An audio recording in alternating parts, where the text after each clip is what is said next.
I was a pretty shy kid. I actually kind of opened up a little bit more in junior high, high school. It is kind of weird though, right? Because you go into the system of high school and in some places it's a lot of people.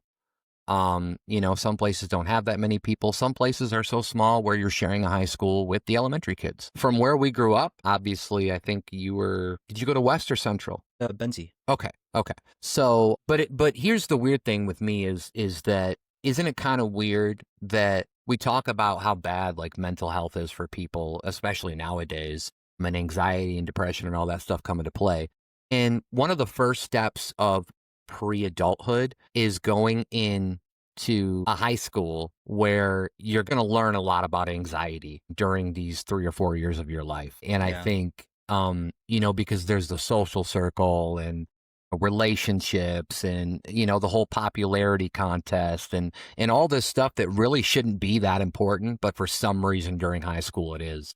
So I do find it interesting that that's the first time where we're really thwarted into it. And we have to battle that. There's just some people that can't. And nowadays, with kids in school and social media, where anybody can get on and say anything they want and they can be mean because they know they can do it without having to be face to face with somebody, it's got to be so much worse, right? So, yeah, I think it's really interesting that that's kind of what life is in America.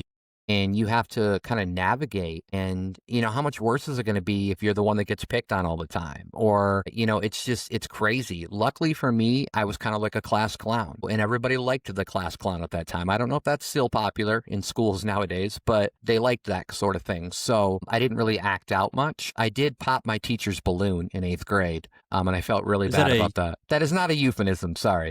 Okay.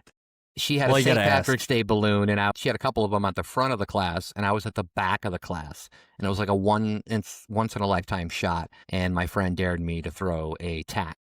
And I threw it, and it popped her balloon. She cried. I felt so bad. And so I would do little things like that just to kind of get a laugh to get somebody to like you or whatever it is, like as far as friendship or whatever. Yeah. Are there Were you one of anything? those kids? Go ahead. Well, I was just ask if you were you one of those kids that would, if you got in early, you would write something on the chalkboard or on the whiteboard? Wouldn't do that.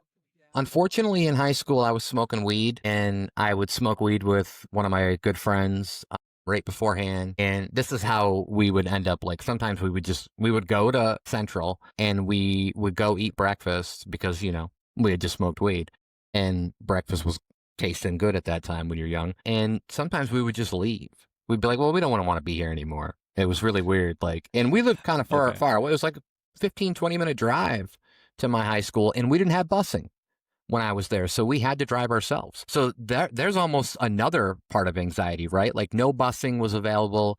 And now everybody's got to find a ride, drive themselves, or if you don't have a license, you got to be the loser that rides with somebody else, or at least how you see yourself.